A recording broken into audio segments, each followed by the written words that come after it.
Hi, my name is Dina Beffert, and my co-host today is Angie Wessel. I've taught remote kindergarten, and first grade, and I'm currently the instructional coach at Stout Elementary. Ms. Wessel has been a reading interventionist and is currently a first grade teacher at Stout Elementary. Welcome to the nuts and bolts of CR Success.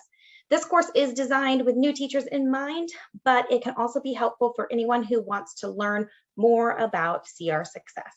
These are our district norms when we are in professional development. However, since this is a recorded Zoom session, a lot of these are not relevant to us right now. So here's what we ask. We ask that you come prepared. You'll need something to take notes with or to write questions on. Keep your learning environment free from distractions as much as possible, and pause or rewind when necessary. That is the beauty of this being a virtual professional development. All right, here are today's learning intentions. I will take you through the different CR Success programs and discuss how to incorporate CR Success in your classroom.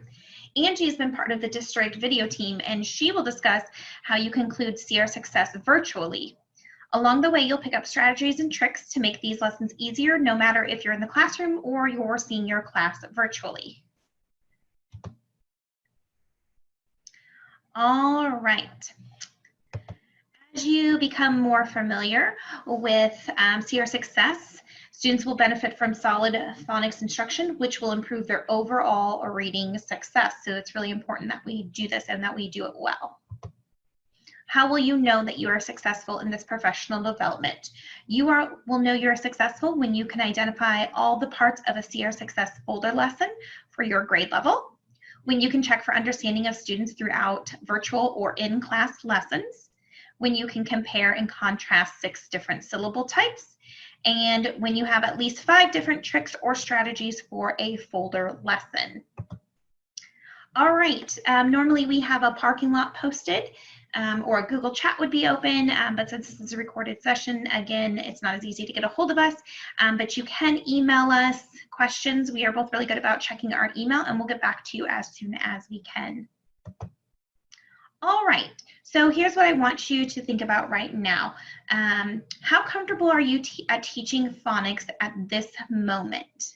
So anytime you see this pause button that you see up here in the left corner, you are going to pause your video and jot down some notes either on paper or on a device, whichever is easiest for you. And here is our first one. We want you to be able to process as you go through this professional development. So how comfortable are you teaching phonics at this moment? If you were handed the book and said, have at it, are you comfortable with it? Do you feel like you have enough knowledge and background information yourself to teach this successfully? So I'm going to let this pause for just a minute and go ahead and have you write that down.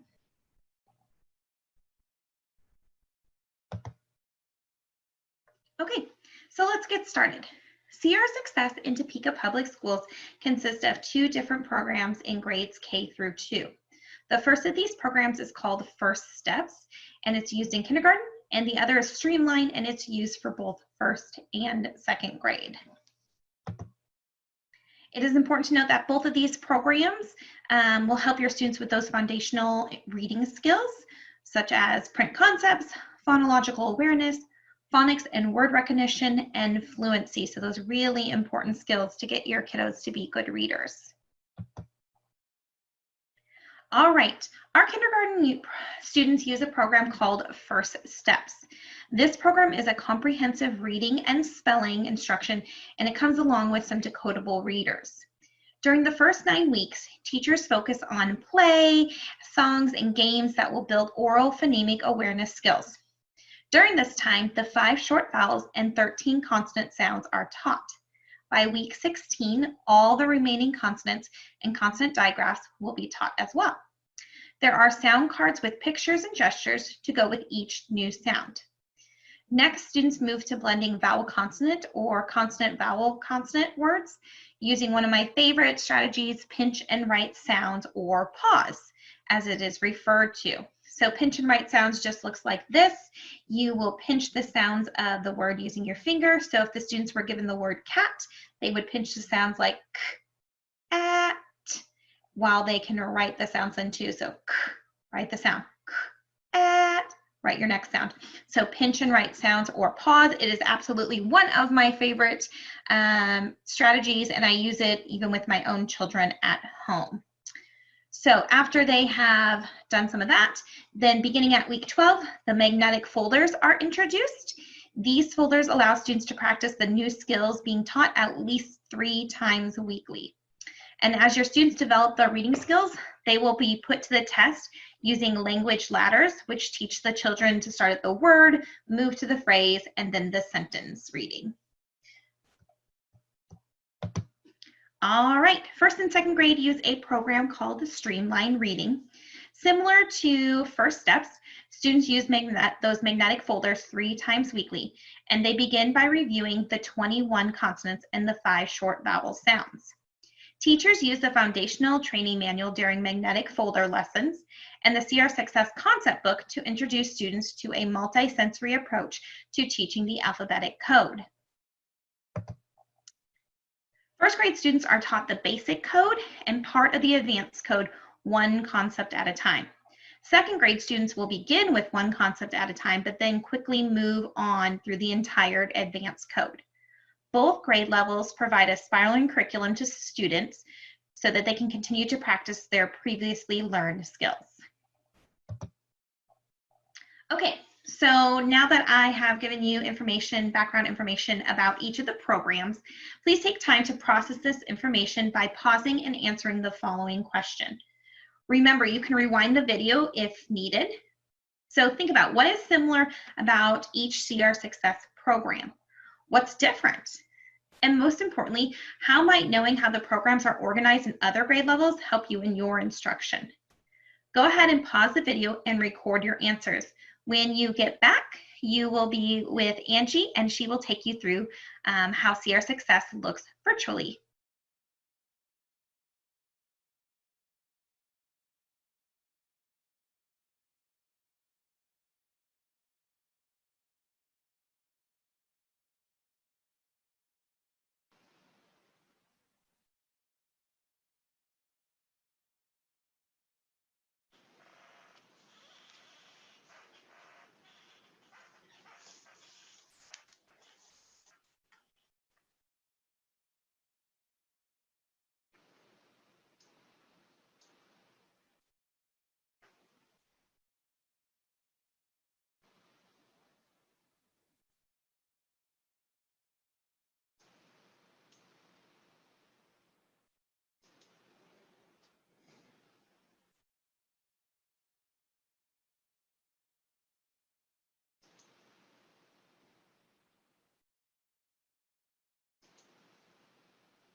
Hello, my name is Angie Wessel, and I am a first grade teacher at Stout Elementary.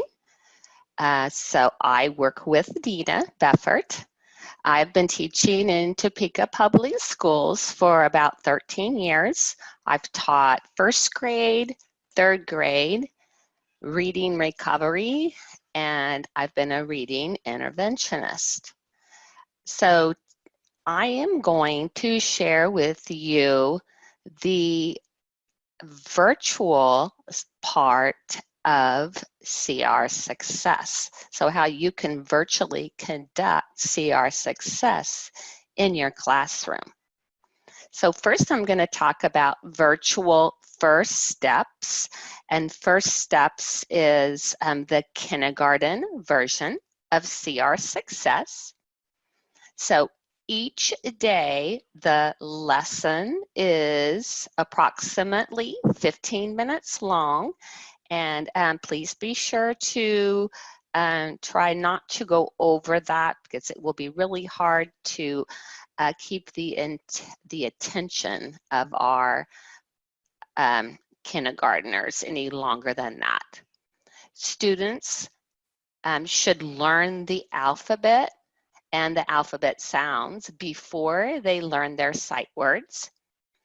It is in kindergarten when the introduction of pause, which is to pinch and write sounds, and that is done with the spelling cheetah. You will see examples of that. Students can identify, blend, segment, and manipulate sounds. The teacher can ask students to use pause. Again, that's when they pinch out their sounds. So pinch and write sounds. An example would be like the word cat. K, a, t. So students do that to help them segment their sounds. And that can be done during the student support hours. And then students can practice writing lowercase and uppercase letters. And this can be done virtually simply by having students write in the air. So next, I am going to show you an example of the phonics and sight words portion of a first steps lesson.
Okay, and now I am going to show you an example of the reading and writing lesson for first steps.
Okay, and for the sake of time, I went ahead and stopped that rest of that video. But as you can tell, there were some wonderful examples of how to conduct a virtual first step lesson. I especially like the way Miss Munoz did the writing portion of the lesson. And also, as you noticed, the actions, the gestures in virtual first step are very important as students are learning their sounds. So now we're gonna pause for a minute, and I would like for you to think how can you calculate or record the progress of your students virtually. So I'm going to pause and give you time to think about that quickly.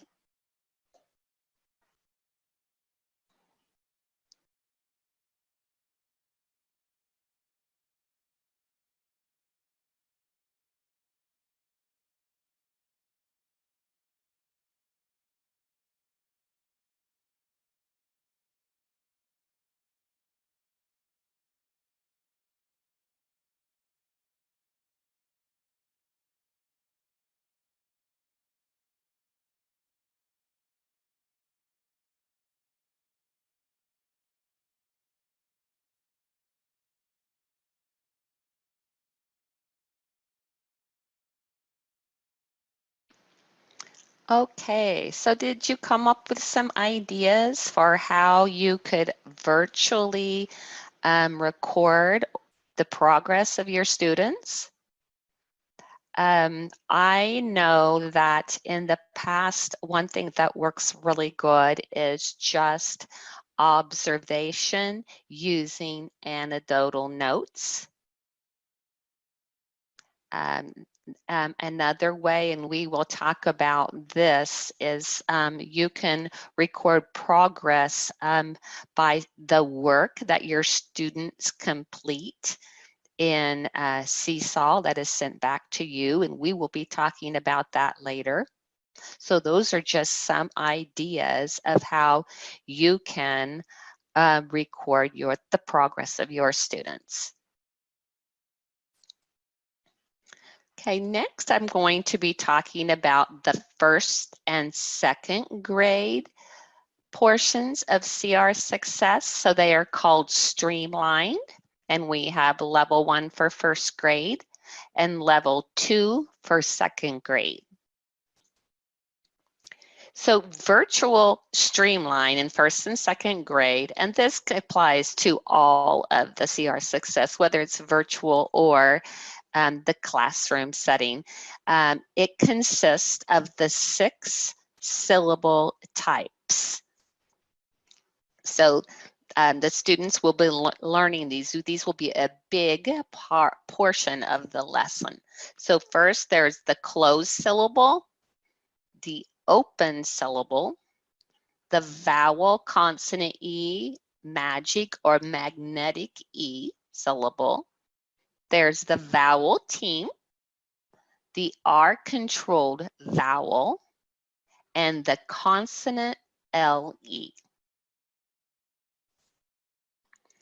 So in the closed syllables, a syllable in the closed syllable is a syllable in which a single vowel is followed by a consonant. The vowel is usually short, and examples of that would be, again, the word cat, rabbit, or napkin. Then there are the open syllables, and open syllables end with a single vowel. The vowel is usually long. So examples of an open syllable would be tiger, baby, or paper. Then we have the vowel, consonant E, or magic magnetic E, which is a syllable with a long vowel followed by a consonant silent E. And examples would be in the words bake, pine, and bone. Then there is the vowel team, which is a syllable containing 2 letters that together make one vowel sound. And examples of those are the words team, float, and seed. Then there are the R-controlled vowels, which is a syllable in which the vowel is or are followed by the single letter R. The vowel sound is controlled by the R. So examples would be in the words car, bird, and fort. Then there is consonant, LE, an unaccented final syllable containing a consonant and the LE. And examples would be in bubble, staple, and circle. So the components or portions of the lesson for the Virtual Streamline 1 and 2 is the students are learning and then practicing the essential skills of phonemic awareness and phonics. So they're looking at consonant digraphs and blends and short and long vowels. The students are also learning to read and spell words with inflectional suffixes. They will be completing word sorts and writing activities using the learn concepts. And we saw a good example of that in kindergarten. They will be doing in 1st grade and 2nd grade, they will be doing most of those exercises in Seesaw. And they will also still be focusing on the high frequency or tricky words. And they will go over specific sets of words, 1 and 2 different sets during the week. Now we're going to talk about using the teacher's manuals. And the first manual we're going to talk about is the foundational training manual. And this is one that you would basically use before you actually teach. This is going to consist of the literacy theory and the procedures for the magnetic folder lesson and the book lesson. So it consists of 8 chapters, plus it has a glossary. So in the first chapter, it reviews the sounds and spellings. Then chapter 2 goes over the procedures for the folder lesson. Chapter 3 includes the scope and sequence. Chapter 4 is the literacy theory of vocabulary and guided reading. Chapter 5, the book lesson. There are decodable books that come along with the program. Chapter 6, there consists of theory and procedures for the written response to the reading text. Chapter 7, it includes the information on the summative assessments.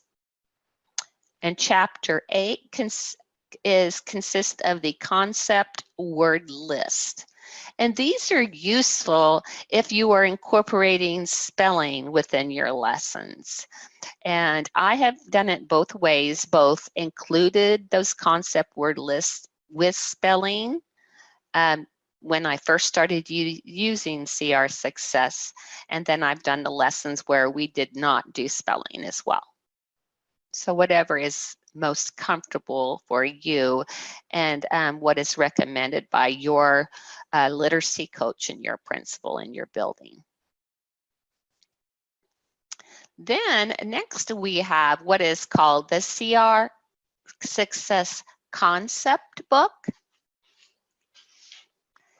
And that book looks like this.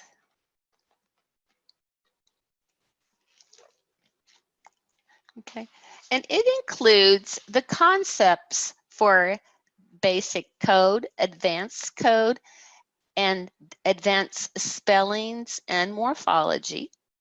And it includes poster pictures of each concept, or what we call the anchor charts. It also includes the gestures, and we saw some of those gestures in the first steps.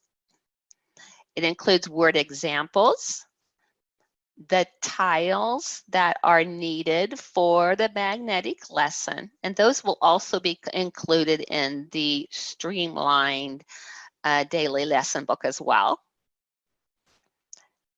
It also includes the sound changes and songs. And then there is the teacher's manuals that streamline the daily lesson book. And that looks like this. And this book is going to be what you will refer to the most. It has basically everything you're going to need for your lesson. So it includes the daily, the weekly lesson plans for each unit, plus images of the magnetic board and the tiles that are going to be added for that specific day and week. It also has a portion that includes the teaching script. And that is going to be, if I can show you, that it's going to be the parts of the book that unfold, and it is, whoops, it's going to be here. It's flip into my other virtual screen here. So I don't know if you're going to be able to see this, but it unfolds. So looks like you're not going to be able to see that. Okay. Okay, so the scripts include basically what you need to say to your students, and it also includes the concepts taught. You're going to have picture posters of the Black Line Masters or the anchor charts. There will be ideas, again, in the blue, on the blue pages for literacy workstation and extension activities. And there is a CD in the back of all the Black Line Masters. And also, there are, and I have seen this, I know some schools have a CD of these songs that are included with the lessons, but I know I've been in a couple of buildings where one building will have a CD of those songs, and then the next building does not have them. So I don't know if that's something that did not get passed around district-wide, or if they've maybe been misplaced in different buildings. So that may be something you want to look for.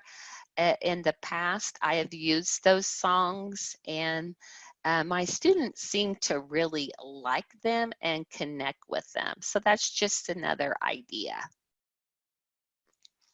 Now I'm going to talk about the actual outline of the lesson.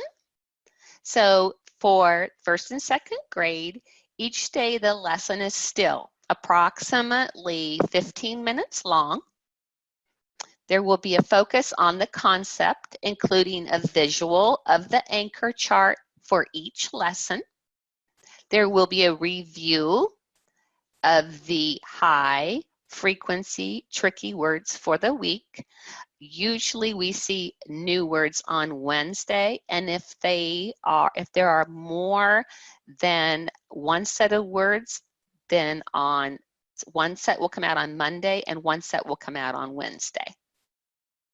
Then also there is practice of reading the words that are examples of the new concept. So there'll be some echo reading similar to what we saw with first steps. And at this time, this could be a good time for the teacher to check for understanding during this student support hours. It also includes word work for students to practice the new concept. And like I've said before, we uploaded word work into Seesaw, and you will see an example of that later on.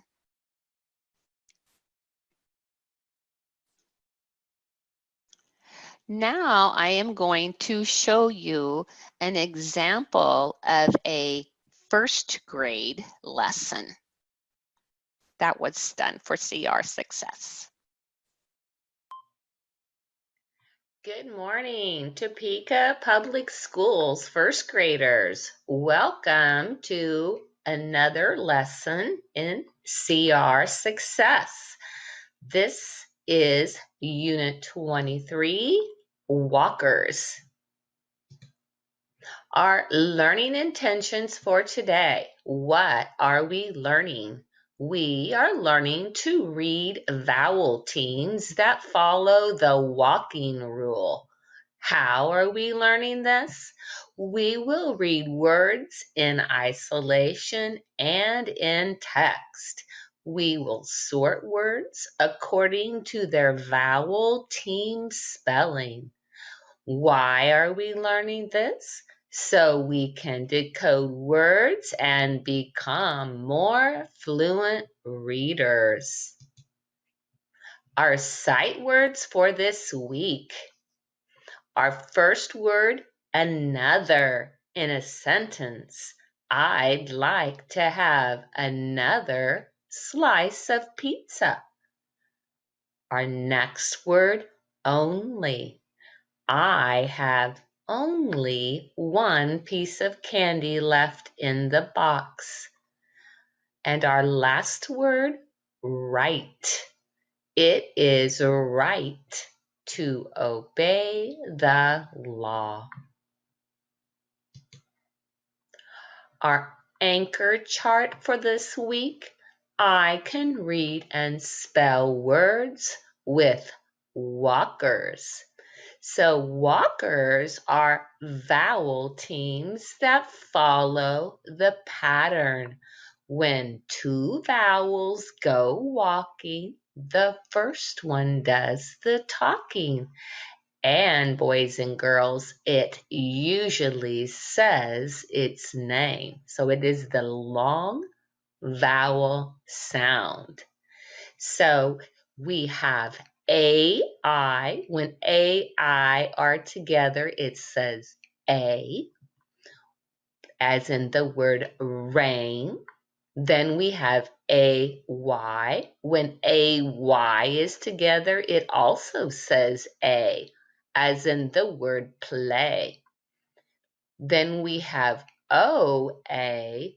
O-A, when they are together, they say O, as in the word boat. Then we have O-E. Together, O-E says O, as in the word toe. Then we have U-I. When U-I are together, it says U, as in the word suit. And U-E. And when U-E are together, it says oo, as in the word clue. So you will notice with every one of these, the first vowel is the one we hear and it says its name. So I can read and spell train, day, boat, dough, fruit, and glue. Now we are going to read a story, and this story I have highlighted the words that have walkers in them. Follow along with me, please. Wait, don't tell me. It is part of a flowering plant. It has seeds, Examples are apples, grapes, and lemons.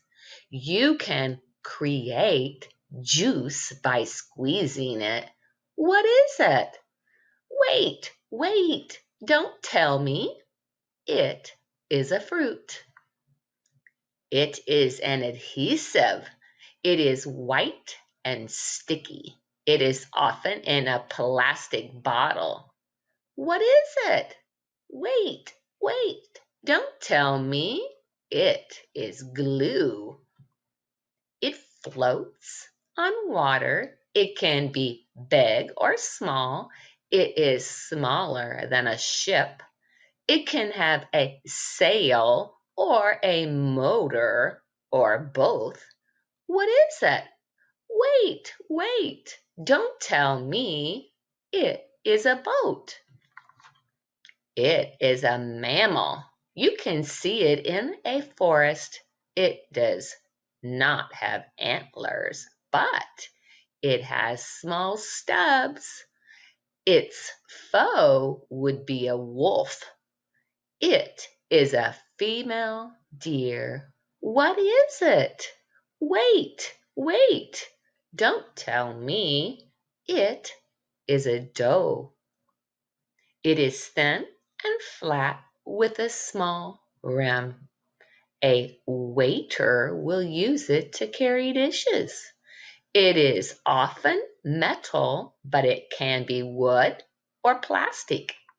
A silver one is used on holidays. What is it? Wait, don't tell me. It is a tray. It is a form of rail transport.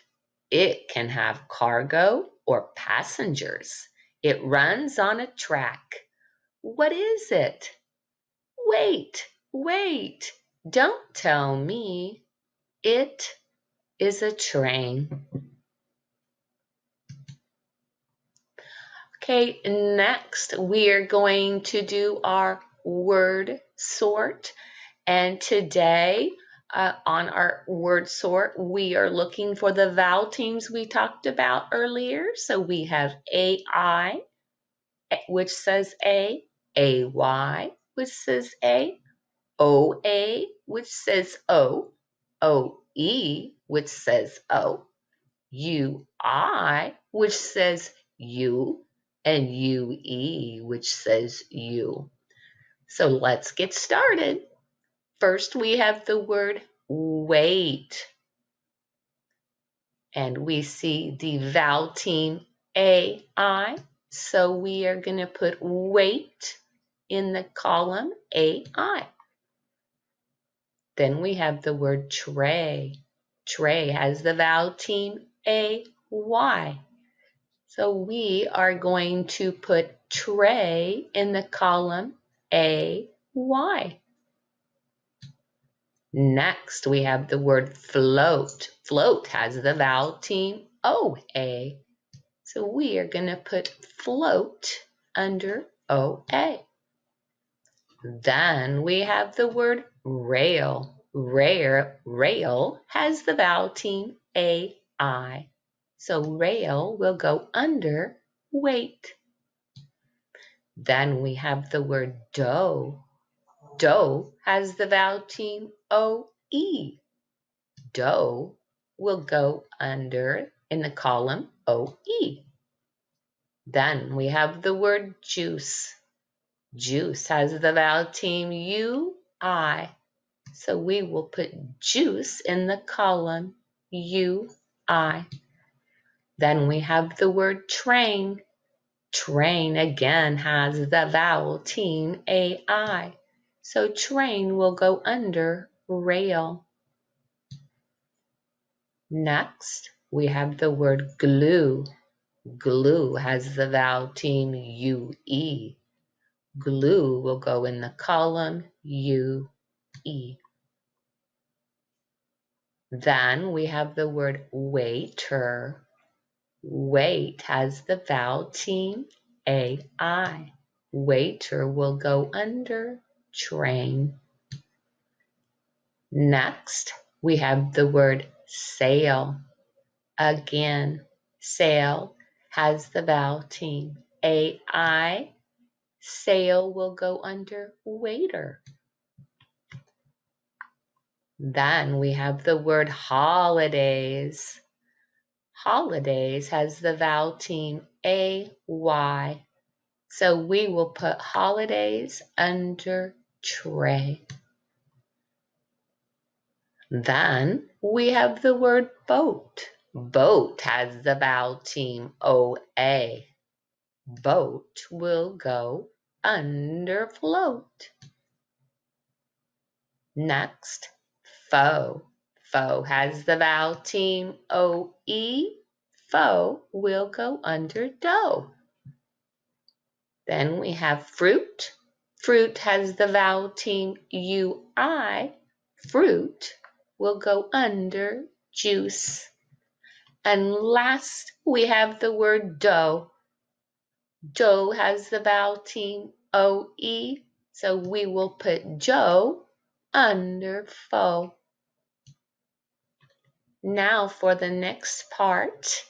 You can do this in your writing journal or on a piece of paper. And this is an optional activity. It says to write your own riddle with 2 facts. Choose one of these words: suit, juice, oak, tree, blue, or clue. If you need help, boys and girls, remember you can go back to the story, look at the story, and maybe that will help you come up with some ideas for you to write your own riddle. And then, as you can see, after you write your riddle, it says, wait, don't tell me it's A, and you're gonna put the answer to your riddle right here on this line. Good luck. Let's review our learning intentions today. So today we learned to read vowel teams that follow the walking rule. That means when 2 vowels go walking, the first one does the talking, and usually it says its name. We learned this by reading words in isolation and in the text. We did a word sort. And remember, these activities are all to help us decode words and become more fluent readers. Thank you, boys and girls. Goodbye. Okay, so if you noticed that was Unit 23, so that was a lesson towards the end of the year. And I will say that when you start at the beginning of the year for first grade, your lessons may look quite a bit different, but that at least kind of gives you an idea. Okay, so now, let's see here. Okay, so now this is a screenshot of an example of what a lesson would look like in Seesaw. So this would have been in my classroom last year.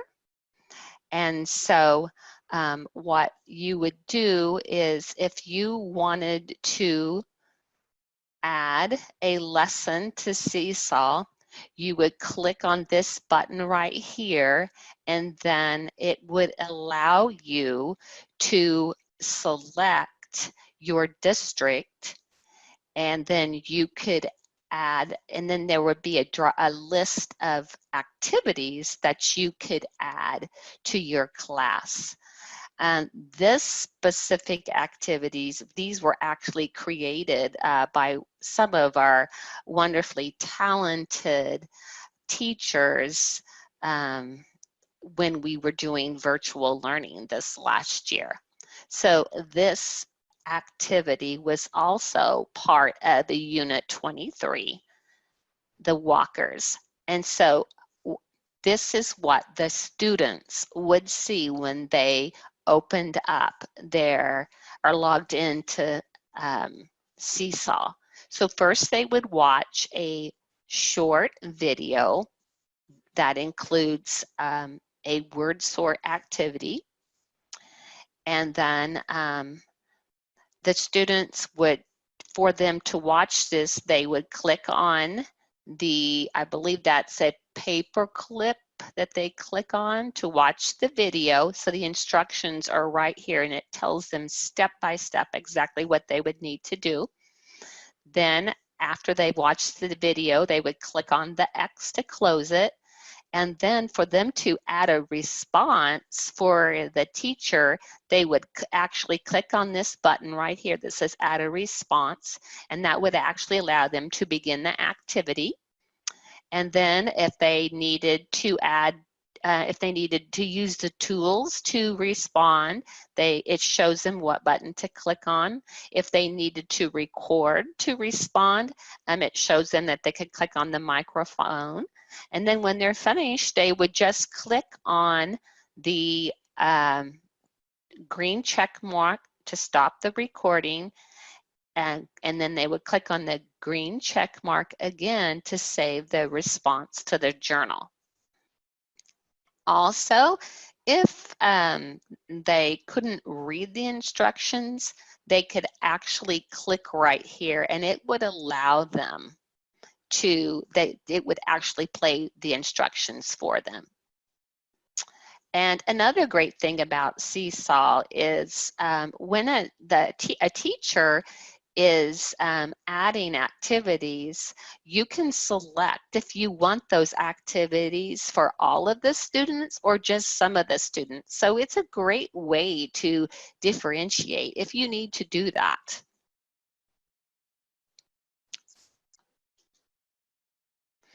Okay, now we're going to pause and think for a minute again. So I have a couple of questions for you to think about. First, I want you to think, how can I use the information provided to prepare an effective virtual lesson? And then after that, I would like for you to think or collaborate. If you are watching this with a group of teachers or with other people, you could collaborate about how you might work with your team members to create virtual lessons for your students. So I'm going to give you a couple of minutes to think about these two questions.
Okay, so did you come up with any ideas about how you could use the information to prepare your own lessons?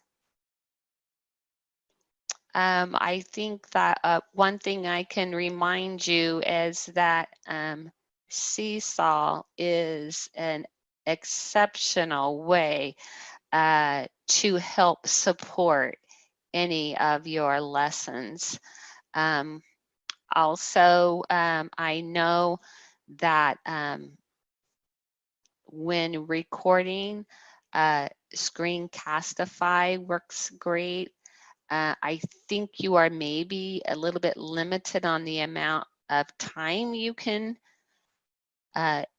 record, unless, of course, and Screencastify is purchased. And then another thing, Zoom is also another way that you can record virtually. Also, when working or collaborating with your team to create lessons, I would definitely do that. There is a lot involved in creating a virtual lesson. You have to prepare a flip chart first before you can record. So getting together with other grade team members, even possibly team members that close grades may even be able, like first and second, may be able to work together on a few things in creating lessons because they are very similar. So those are just some ideas that I thought I would mention. And I spoke a little bit about some of the resources with virtual lessons. I talked about Zoom and Screencastify, Seesaw. For actually preparing the slides, you can use Google Slides. You can also ActivInspire. And I'm not sure what the First Steps team used. That kind of looked like ActivInspire to me, but I wasn't sure. But all of these resources would be very helpful.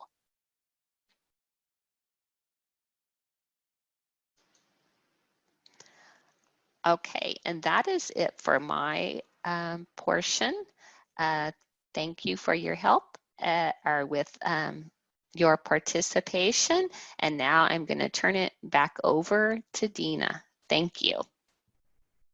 Okay, so now we're going to take a look at how Sierra Success looks inside the classroom.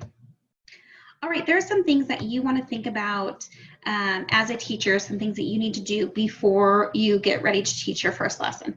So one of the things is seating arrangement. You want to make sure that your students are able to see the board throughout the lesson. So whether you are doing the lesson at the rug or at their tables, you need to make sure that they are facing the board and that they can see that throughout the lesson. So keep that in mind when you're thinking about your seating arrangement.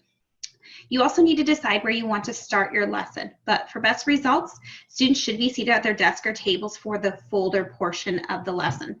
I have seen it done at the rug successfully. However, you would need a lot of space, and you also have to have really, really stellar classroom management so that kids are not touching other kids' folders because they're very close. Okay, you're also going to want to make sure that you can access and see all the students' boards easily. So that might be more difficult on the rug as well, so that you're not stepping on little fingers and toes. But if you're at the desk for that, you can kind of just swing around the desk. So make sure you're thinking about that with seating arrangement as well. And then you are going to need to plan for 25 to 30 minutes of instruction on days with folder lessons. This happens 3 times a week, usually on Tuesday, Wednesday, and Thursday. So make sure you have that time built in your schedule on those days. All right, some things that you need to do to get ready and to teach the students when you get ready to teach your first lesson is you want to teach the students to slide the tiles and not to pick them up, the tiles, as they move them across the folder. This will help make sure that the tiles stay nice and that the edges of the little pieces of tiles do not come up. It also helps minimize students losing them because they should never leave the board. Okay, you want to decide how you want to distribute and collect folders. So when you have a Sierra Success folder, there is a spot here for a number that you could assign to students. When I use this in the classroom, I did not assign numbers because I could easily pass them out to anybody at any time and it didn't have to be their folder. But I'm guessing that this year you might need to have folders assigned to one student so that one student's touching them. So that might be something to keep in mind. And then you can have like a waiter come and distribute the folders to everybody. You could play a countdown clock, and by the time the song is over, everyone needs to have their folders and be ready.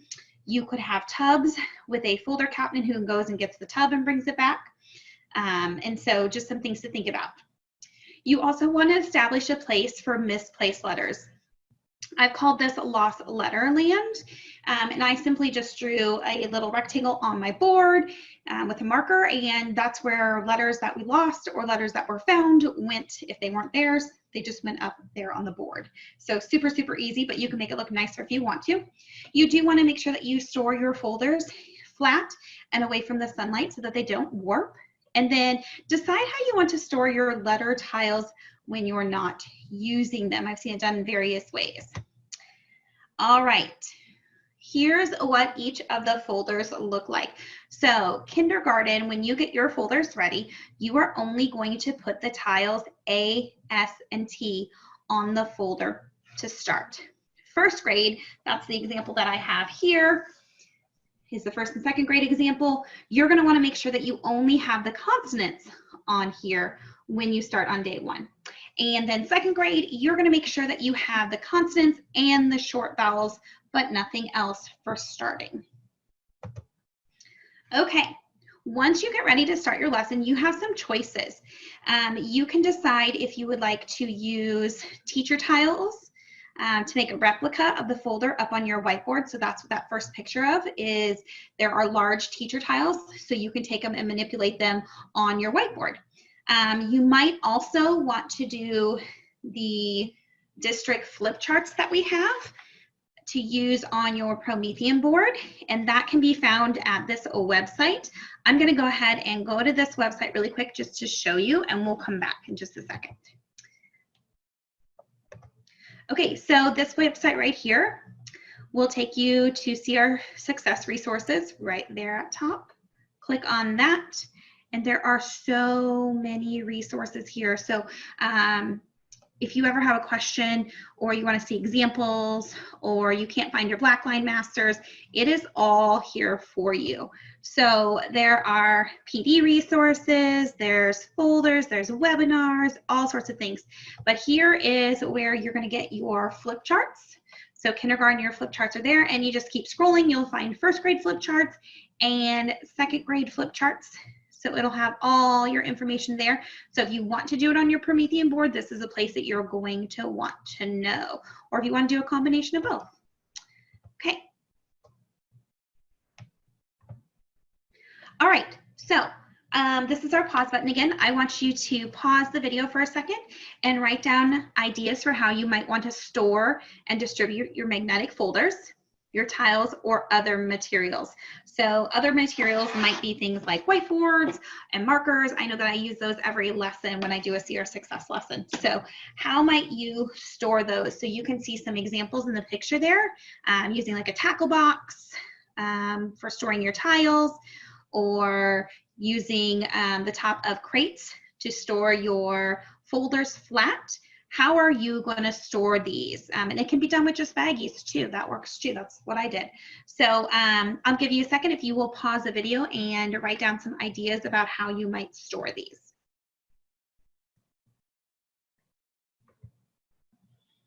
Okay, so just like the teacher has stuff that they need to do before the lessons, the students have stuff they need to do before the lesson too to make sure that your CR Success lesson is a success.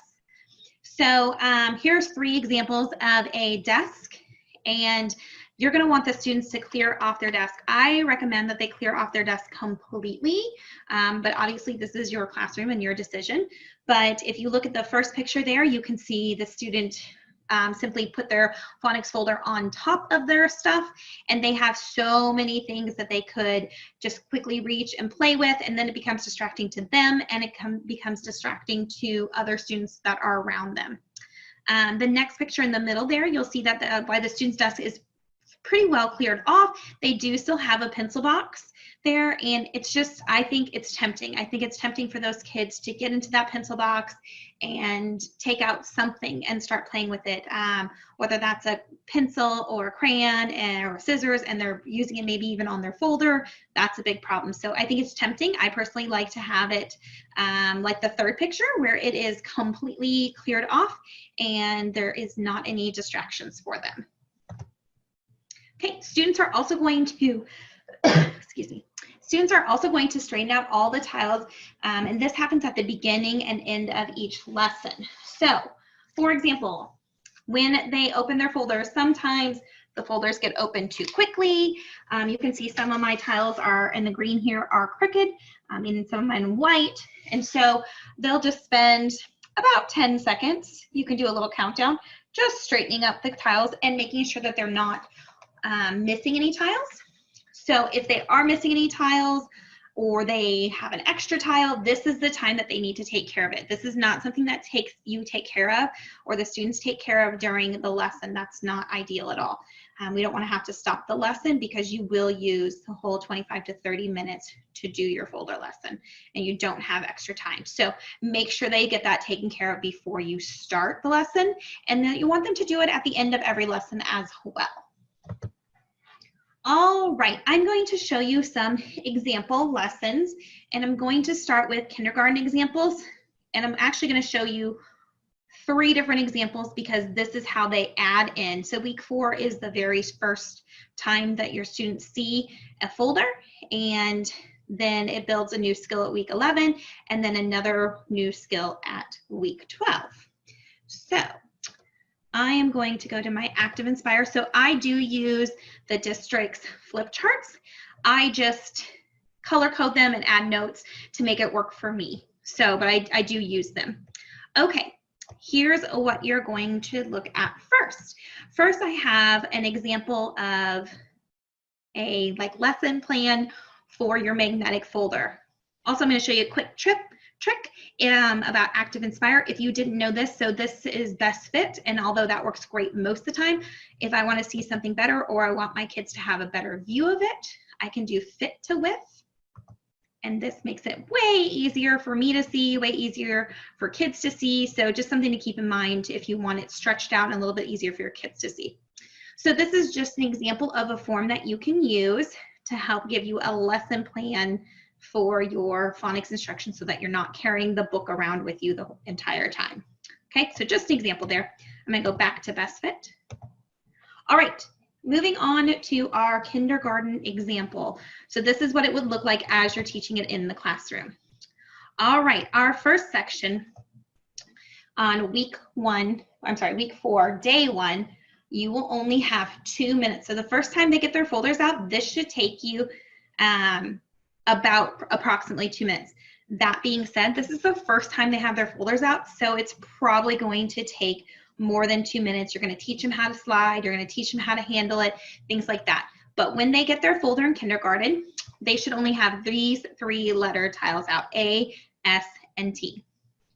All right, the lesson starts out, and what I do personally is I have the lesson plan, the book with me, and it looks something like this. I had a friend made me some copies, but it looks like this, and if you can see, I have highlighted parts of the lesson that I need to say out loud to draw my attention to it so that I'm not, this isn't my, I don't need to read it word for word. I've just highlighted the parts that I need. So I've also written notes on the side here. So in yellow, I can give a reminder of how long it's going to take me and what I'm going to say to the kids. So I would have the kids at the rug at this time, and I would say, I would have the kids in front of their folders at this time, and I would say, I will say a sound, you will point to all the ways to spell the sound. And on this one, I would just say, S, and the students would point underneath the letter. This is really important. So if your students are using their phonics folder, and you say, you do not want them covering up the letter.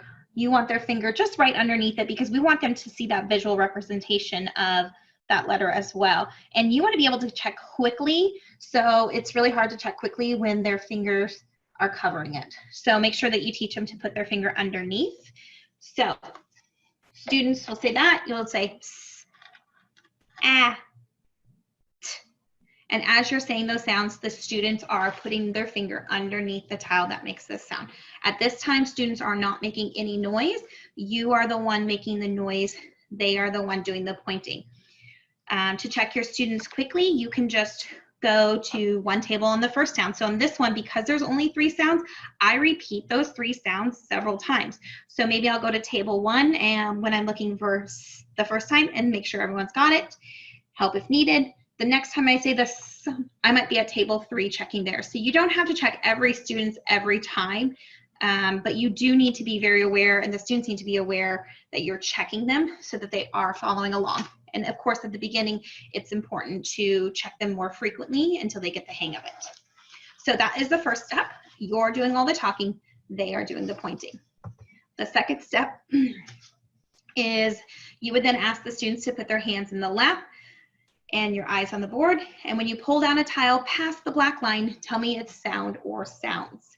So I have the black line here. So this is something that I added just from experience of trying it out, is when I originally started doing this and I pulled down a tile, my students would, some of my students are very quick and they would make the sound right away, and other students need some think time before they can process that sound. So I want to make sure all my students can answer.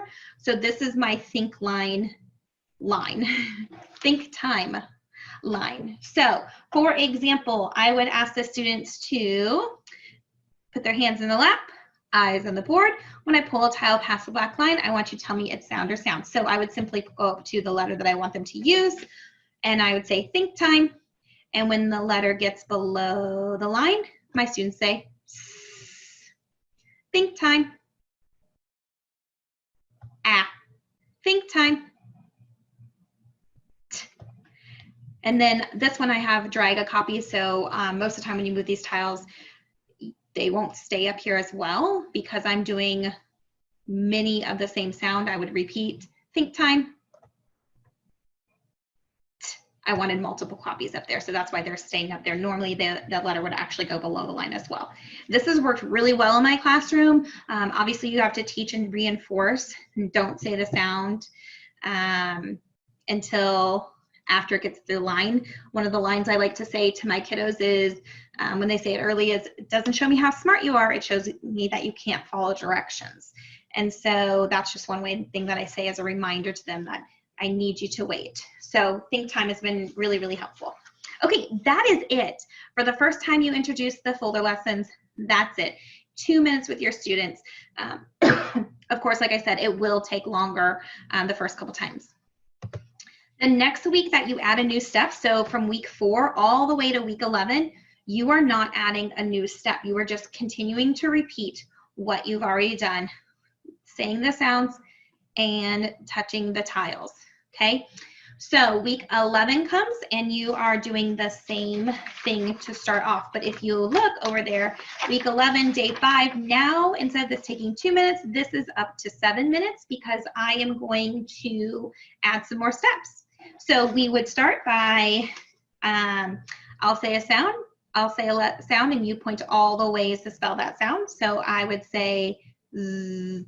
And at this one is one that the students would need to point to both S and Z. So you might give them a little clue and say, ooh, this one has 2. Okay. S, finger underneath S. Ah, finger under A. So none of the tiles are moving and the students are not talking. You are making the sound.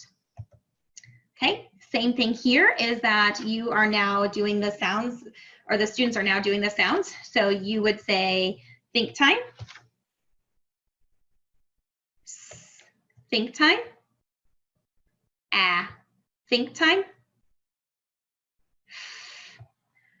think time. All of these tiles that are on here because they've been introduced to the students, and now you are just doing the review. Okay, so those 2 steps are the same. Here is where the new step comes. So at this point, you are now going to add a spelling the words or syllables. In kindergarten, they do start off with spelling words. So students would pinch out. This is the pinch and write sounds. We talked about it earlier in the video. So I would give the students a word like am, and the students would pinch it out. Ah, okay, and they are most likely gonna need help with that. Okay, just make sure that you're not doing too much for them. Make sure their brains are doing the thinking. Ah, okay. Now they would go into their phonics folder, and of course it looks different for kindergarten, but they would then pull down their tiles. So they're not picking them up, because that ruins them, gets them lost. Okay, they are just sliding their tile, and they're putting it in the rectangle at the bottom here. Okay, ah,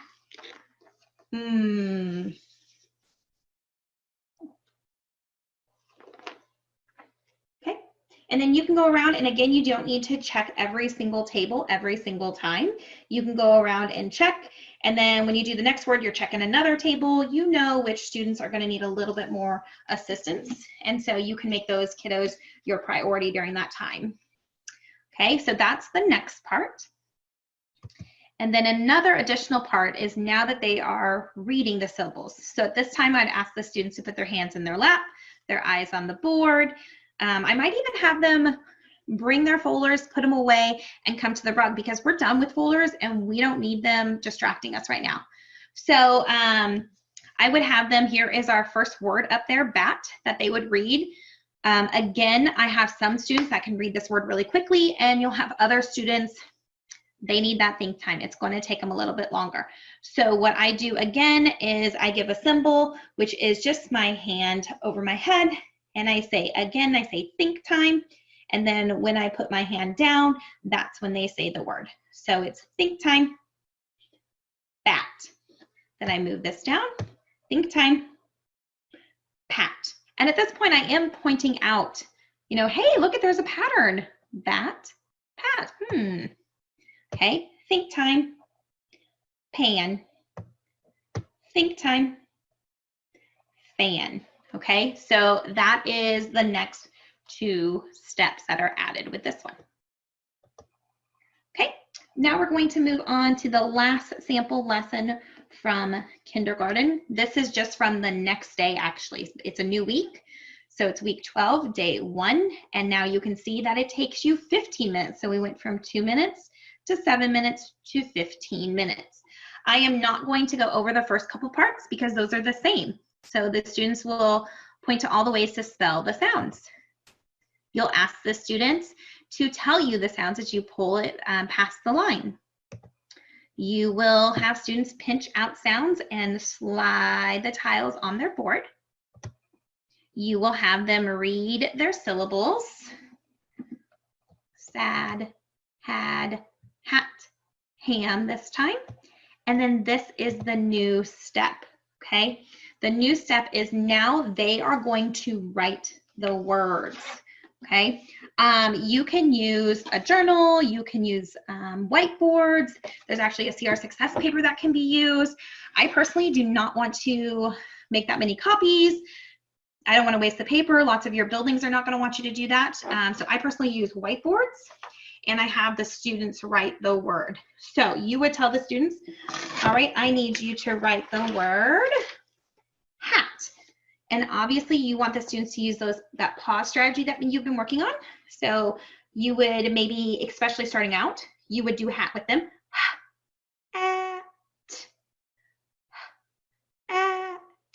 You can show them on the first example. You could say, okay, well, there's this, what's my brain thinking? H.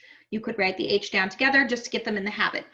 I'm going to go ahead and show you something that's worked really well before that I've seen is what's called tip and flip. So when students are working on whiteboards, they can easily see the next kid's whiteboard. And I really want them doing their own work. So I've asked them to tip their whiteboard, which just looks like this.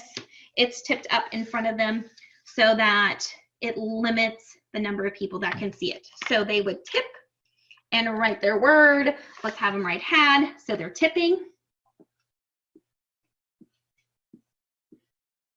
And they're pinching out sounds, and writing it. And then they flip the board. So it's tip, and flip. So I'd say had, and then I'd say write had and tip and flip your board. So I make sure that they have their board flipped and then, or tipped, I'm sorry. And then flipped is just, I want them to put their board down on their desk with the brown side showing so that no one else can see their answer. Once I have everybody with the brown side showing, or I have most students, because sometimes it just takes kids to longer and maybe they only got the first sound, that's okay at this point. Then I say answers on your brain, which for me looks like this. So students don't need to bend down. Even though I'm short, I am taller than them sitting. And so if they're sitting in their seats, I can quickly go around and I can see if they've got the word written correctly, because it's right on their head. No one else is really looking at it. It's just me. And I give them a quick tap. If they've got it, I ask them to erase it. If they don't, I stop, we fix it, we pinch it out together, whatever we need to do. So whiteboards work really well for me. Just another thing to think about is, of course, you can use tissues to erase your whiteboard, but that means kids have to keep track of a tissue or they have to get a new tissue every time. If you just hot glue a pom-pom onto the back of the marker, they can use that to erase. So just kind of an extra little thing there. Okay, so after they write their words, then you see at the bottom there are some boxes and lines. This is where they're going to write a sentence. Okay, so their sentence is, I had a hat. The boxes are for the no excuse words. These are the words like, we expect you to know how to spell. You're in kindergarten. We've been working on our sight words. These are words that we expect you to spell. So on the whiteboard, they could just write, I had a hat. And obviously they would not write it that fast and they would be pinching out their sounds, but they could write there and you can see I and A would end up in those no excuse boxes. Those are the words that they need to know, no excuses. So they'd be sounding out had and hat. And as they're doing that, you're going around and assisting kids as they need it. You know who you need to go to. So, all right. Then once you are complete with that, that's the end of that 15 minutes. Okay. So there's 4 activities that you do. Let me make sure that's right. Yeah, 4 activities that you do for that 15 minutes. So it does take a longer. Anytime you have students write, especially in kindergarten, 1st and 2nd grade, it takes them a while. So you're not going to get it done in 15 minutes the first time, and that's okay. This is the goal, and you will get there if you continue your routine. So just remember that. Okay. Once students are done, there are several papers that CR Success offers that can be placed in centers or sent home for homework, given to kids for extra practice. You could even work on them in a small group if you need to. I've got a couple examples. So here is one, and it says, if I can spell at, I can spell. So this is a really good one that you can put at a station, and you can see that there are letters down here to help them. So they can spell at, well, now they can spell cat and bat and fat and hat and so on. So that helps them. You could easily put them at a center and see if the kids are getting the pattern there. Another one is this. Okay, and this does say, it's talking to the parents. You see the little home there. It can be sent home, but it could also be something that you put in your stations there. And they are working on pictures that start with the w sound on this one, and recognizing the letter W that they see in there. So those are your kindergarten example. All right, 1st and 2nd grade, you have no new routines. Your routines stay essentially the same throughout the whole thing. So I'm going to go through a 1st and 2nd grade example. If you are a kindergarten teacher, don't shut me off, don't ignore me, because you might have students that are a little bit advanced and you can go on to these next steps. You can challenge them with some of these examples here. All right, so one of the things that, excuse me, 1st and 2nd grade have is that they have tricky words, okay? So on this one, this is a day 4. They have seen these words all week: money, more, and people. And again, I just made a format that was a little bit more pleasing to the eye for them. And what I have my students do is read these phrases We will circle the words in these phrases, and then we will have do like a rally robin. If you haven't done Kagan training yet, you'll quickly learn what that is. But it's really just them going back and forth. So I might say rally robin with some people. And so then my students would say something like, some people like pizza. And their partner would say back, some people like to play soccer. And they would just go back and forth using those words or phrases. So that's kind of how we practice those. All right. This is how you would introduce your first grade lesson. This is the first grade lesson from Unit 15. And it is day 4, so that means that they have worked on this rule that we're going to talk about here already for 3 other days. So this is not brand new to them. They have worked on it for 3 other days. Second grade, you follow the same format. It just happens to be a first grade example. All right, so I could carry around my book and it would say this exact same thing. I personally don't like carrying around my book, so I've typed it up and put it on the board so that I can be more actively roaming around my classroom as needed. So I just simply read it. This week we are learning more about silent magnetic E and Bully Rule 2. This will help us read and spell words such as riding and liking.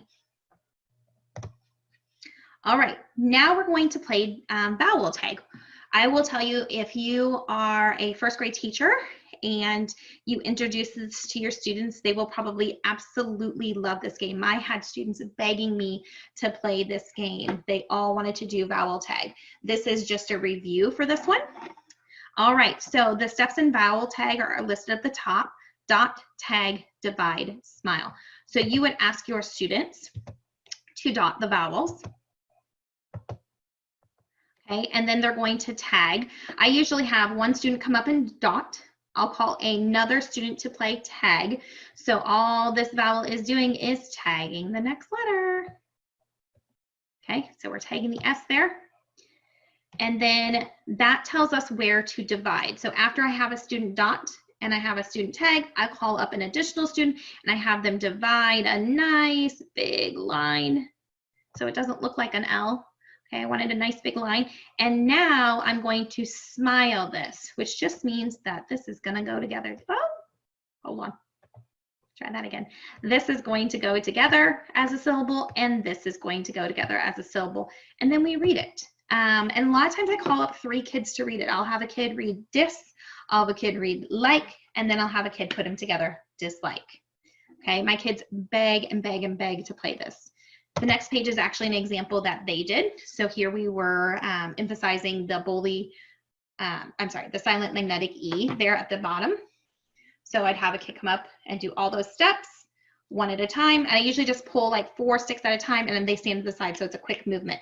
Okay, you're dotting, pass the marker, you're tagging, pass the marker, you're dividing, pass the marker, you're smiling, and then read, read, read. Okay, so it's a really quick thing. I don't wait for each kid to come up. I pull them all at the same time. I know how many kiddos I need. Okay, after they do this, you will see that this looks really similar to what kindergarten started with. Put your hands in your lap, your eyes on the board. When I pull down a tile past the black line, tell me its sound or sounds. So same thing here. You can just see there are so many more tiles up there because they've learned more sounds. So it would just look like this again. Think time. Think time.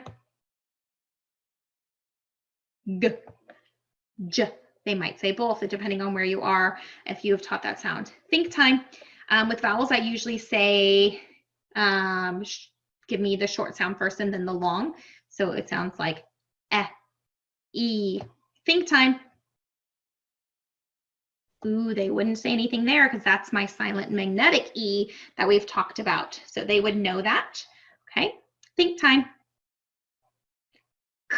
And we do whichever example. This particular lesson actually says, do the sounds that are hard for your kids. So if my kids have all the consonants, I'm not wasting my time on that. I'm going to other sounds. Maybe I'm going to my supersized spellings. Maybe I'm going to my long and short vowels. It's whatever my class needs to review. Okay, and then you would have the students. This is where I dismiss them to the seats. So we did the other part of the lesson at our rug. At this point, I'm dismissing them to their seats. They're going to pick up their boards. I'll say a sound, they will point their finger underneath all the ways to spell it. Same thing that was done in kindergarten. Okay, this right here is the actual concepts for the week. And all the writing that I have on the side is really just my notes, so I don't have to take the book with me. You certainly can just carry the book with you if you prefer that. I just didn't. Okay, so I would just talk to my kids. They're all at their spots right now. And I would say, here is silent magnetic E word. Let me show you. And what I'm talking about is this word down here. Okay, so in yellow, so I kind of color code it for myself. So I would probably write it bigger in either on the whiteboard right beside me or in this blue space over to the side. Okay, let me show you what happens when you add a vowel suffix, such as ED. The shy silent magnetic E will hide behind the Bowley vowel suffix. This is the Bowley rule 2. Let's point and read all the vowel suffixes. And so at this point, they are now pointing on their boards. S, ed, ing.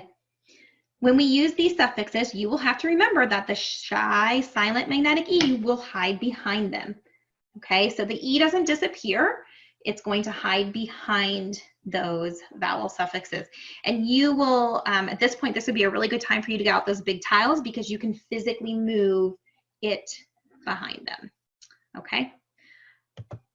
All right, this same thing as in kindergarten. Okay, I'm going to give them a word. They're going to pinch it out. They're going to pull their tiles down to the rectangle. All right, same routine. So your kids should be good at this already. They've already done it in kindergarten. They're going to read the syllables. This time what you'll notice is that it says syllables and it's not words. These are, most of the time, they are nonsense words. Okay, again, I would say think time, Zyke. Pull it down, think time, Zake. And as you can see, we've been working on silent magnetic E, and so there they are. Those are the words with silent magnetic E, and this is a good test to see if your kids are understanding. You'll know, okay? Oh, there's one that's not silent magnetic E. Are they still saying Zake, or are they saying Zach? Okay, I'll just show you how it changes. And as you can see, it's really one sound that changes each time, okay? And a lot more words than the kindergarten had, but same routine. This again is a same routine, okay? The students are using pause. This is when they're getting out their whiteboards, tip, flip, answers on your brain, okay? And they are writing their sentences as well. This is usually pretty much the end of your lesson here. And this will take, once you get into first and second grade, this whole part takes 25 to 30 minutes, okay? And again, I just read this to them. Today we learned about silent magnetic E. We can read and spell words with silent magnetic E. We can read the sentence. So this is the new added part, is now we're putting it all together. We've got sight words like people, sight words like of in there, and we're putting it all together, okay? And we're reading it. Okay. Similar to kindergarten, there are multiple resources that CR Success gives you that you can use for other things in your classroom. You can use it for practice. You can use it for some stuff you're doing in small group. You can send it home for homework. This particular page is actually an assessment that you can have your students read to make sure that they're understanding the words, and you can find out where they're making mistakes. I often use this, excuse me. I often use this as a list where my students would rally coach, which is where one of them is reading the list and the other one's like the teacher or the coach, and they are helping them through the words. And they just kind of switch jobs. So if I read A, you read B, I read C, and so on like that. There is a story that goes with it that will have the silent magnetic E and the Bowley rule, the things that we've talked about that week that they can read. Once they read the story, there is a sheet where they can answer questions about the story. So down here is questions about the story, comprehension questions. And then there's also a sorting activity. I like to send the reading paper in this home, like I've done it as homework. You can put it in some of your stations, but you need to be careful because not all of your students can read that. So it probably would not go to every single student on that. But if you send it home for homework, then the parents have a really good idea. Is my kid staying on track? Okay, here is another example of closed syllables and the silent magnetic E that we were talking about, and then picking the appropriate one for their sentence. So just some good resources of other things that you can do. All right, I'm going to get out of that. Okay. So now that you've seen how the lesson looks, what I want you to think about, go ahead and pause your video and write down your answer to this. So after viewing the demonstration lesson, I want you to think about one or more area that you believe might be challenging to teach in your classroom, whether it's because the skill is hard or because the management piece of it is hard, and then write down an idea and then at least one strategy you want to try in your classroom that you believe will help alleviate this. And it can be something I talked about in the video too. If you have someone around you while you're watching this, or you know another new teacher that's doing this PD, go ahead and share and discuss those ideas with another staff member, because that's where it's really good, is when we put all of our ideas together. So go ahead and pause your video and restart it when you are ready. All right, this next slide has web addresses that you can go to so that you can see some examples with students and real teachers in 501. So you will use the links and go to those links. You may go to anyone you want. So if you're a kindergarten teacher, you can go to either of those. You can go to both of them. You don't have to. I just want you to go to one for your grade level, but I wanted to put them all in so that way you had an option, or maybe you want to watch part of one, go back and watch another one. They're here. You can come back and visit them. Then the first and second grade examples are down there as well. On this first example for first and second grade, if you don't have a Swivel account, you will need to apply for a Swivel account. It's free. That one happens to be me teaching a lesson, but if you don't want a Swivel account, you can just click on the one down here. So whichever one that you want to use. More than likely though, you're gonna have to set up a Swivel account with your school anyways, so it wouldn't be a bad thing to sign up for free. Okay. Go ahead and watch those videos, and then when you are done, pause our video here, come back, and I want you to answer this question. What did you notice about the lesson being done with a group of students? Were there things that surprised you? Do you have questions? I want you to write down any tips and tricks that you want to remember, or any questions that you that you could email to Angie or myself. So go ahead and pause the video and answer that question. All right. We are almost at the end. Hang in there with me. So I've already showed you this website at the beginning when we talked about where you can find the flip charts, but you can also find so much more on that website. So I really encourage you to write down this website and be able to go back and use it frequently. I still use it as an experienced teacher. So as a new teacher, it's a really, really good resource, but don't get overwhelmed. Find one area, start there, ask around. But it has Black Line Masters from CR Success. It has those example lessons that were embedded in this PD, and also some additional ones. There are those flip charts that you can use, which is what was used in my demonstration. There is professional development similar to this that you can do, and then there are webinar resources. So there are so many things that you can go and check out.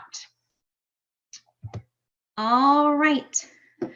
With your PD coming to an end, we ask that you do complete the feedback form. It just lets us know if we did a good job, if we missed the mark, whatever. So please be honest and fill that out for us. And then again, if you have any questions that didn't get answered, or you didn't find an answer when you looked on the website, please email us. We are usually pretty good at getting to our email and getting back to you. We appreciate you taking your time to do this PD, and we hope it was helpful. Please feel free to reach out during the school year as well and to your coach or to me or other teachers, so that you can get some help if you need it. It's really a good program once you get it going, and it really teaches those kids a lot. So thank you for joining us.